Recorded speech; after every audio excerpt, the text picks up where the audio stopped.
on lâche pas l'affaire, parce qu'on est trop tenace, il n'y a rien à faire, on lâche rien. Bonjour à tous, mardi 9 février, retour sur les incidents qui ont eu lieu dans nos accueils. Tout d'abord, celui survenu à Désiré-Clary. Selon la réponse du DG à notre courrier, il n'y a pas eu d'envahissement. Incroyable. Donc, petit coup d'œil au Dico, Magnéto Gérard. Envahir signifie occuper brusquement et par la force. Bon, c'est un petit peu ce qui s'est passé.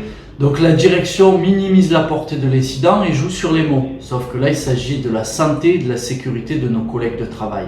Il y a danger. Pour preuve, notre incident sur X, où cette fois l'assuré nous envoie des messages de menaces, des insultes.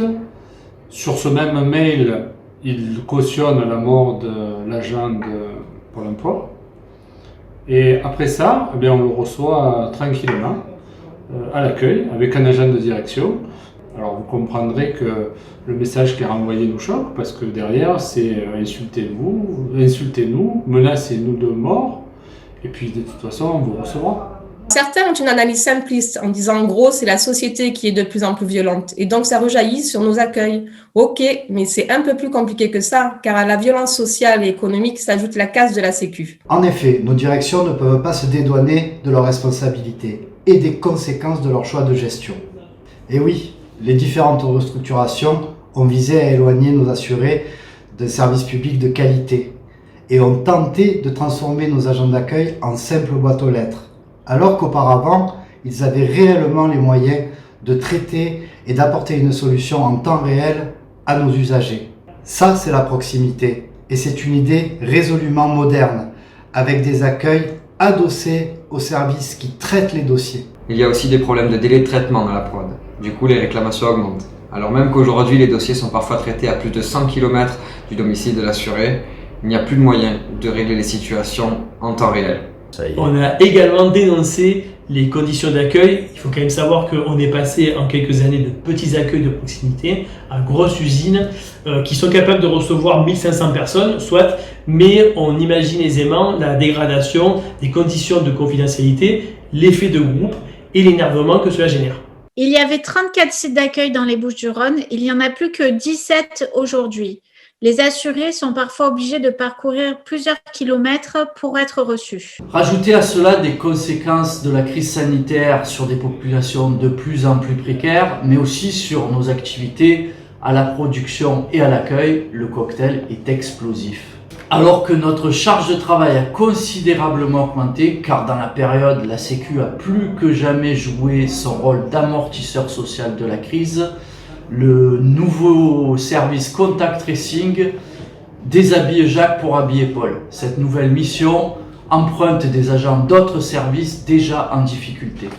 Vous l'avez compris, on n'est pas de ceux qui pensent que les difficultés que l'on rencontre ne sont que conjoncturelles.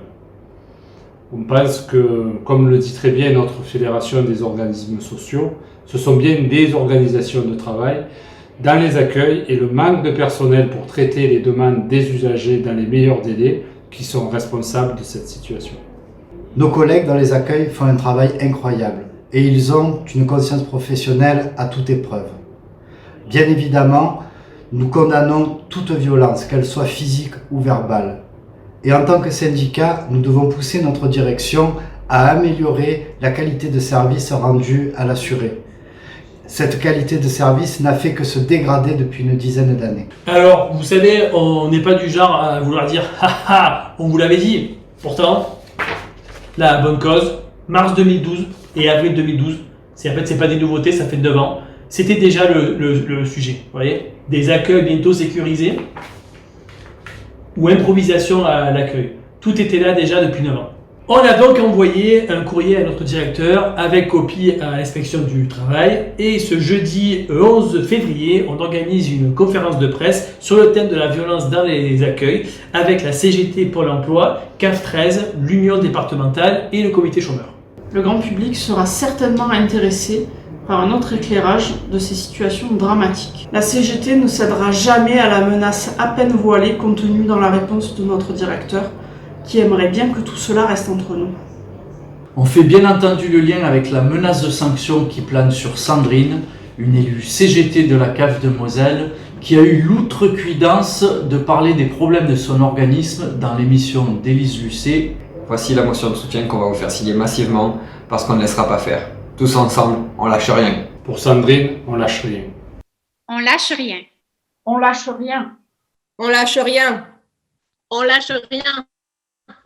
On lâche rien. On lâche rien. On lâche rien.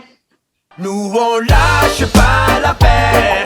Tu as vu Monique, à force de vouloir faire des économies, comment ça se passe? Ouais, nous, de toute façon, à l'époque, on traitait tout ça en 5 jours. Et puis, si vraiment il y avait un problème, l'assuré venait à l'accueil et puis c'était réglé dans la foulée. Hein. Y a rien à faire, on lâche rien.